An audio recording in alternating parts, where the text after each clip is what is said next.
We're just here to let you know that Survivor is really fun this season. We should have known that anything called Survivor, Game Changers was going to be a good time, but it's more fun than we even thought it would be. First the castaways were split into 2 tribes, then 3, then back to 2. Sometimes 2 tribes have to go to tribal council, and sometimes only 1. And one by one, some of the biggest, most game-changey players are being picked off thanks to the genius manipulation of their tribe mates. And meanwhile, it seems that some of the castaways are slowly losing their minds, if they hadn't already lost them. Debbie, for instance, went a little nuts last week after she volunteered to do the balance beam part of a challenge, then failed spectacularly at it, and then got angry that she was forced to do the balance beam. And then, in the second challenge, she said she better not do the balance beam, but when the person who did do the balance beam didn't do a very good job, she wondered why she didn't do the balance beam. Later, she flashed her ABS at us and declared that she never gets angry. Okay, Debbie. Before tonight's episode, we said I can't wait to watch Debbie get outvoted out.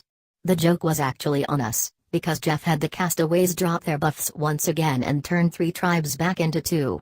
Everyone was either in Mana or Nuku again, except for Debbie, who faced exile.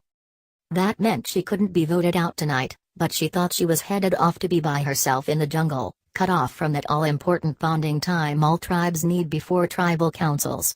But that was okay, she said, because she used to just hang out by herself with a pony, even though she was pretty sure there would be no ponies on Exile Island.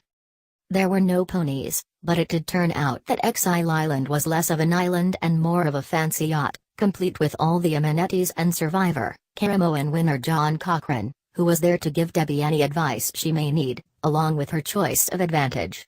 She picked the one that would give her an extra vote at Tribal Council, meaning when Debbie left the beach, one stronger, happier Debbie with the power of 2 Debbies is coming back.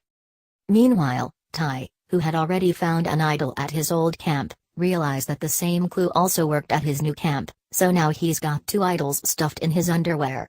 So you'd think he would behave a little more carefully, but when his new tribe, which also included Sandra, Jeff, Ozzy, Zeke, Sarah, and Andrea, lost immunity and ended up at Tribal Council, he didn't seem to grasp that Sandra was determined to send him home. But he did seem to understand that Jeff wanted to send Sandra home, maybe? Sandra decided to put on an act as if she had accepted she was going home, but Ty openly tried to change the vote to Ozzy, first by whispering it, and then just by saying it. Nothing made any sense, but we did think Ty had just made sure most of the votes would go in his direction, which would be fine for him, because he had 2 idols.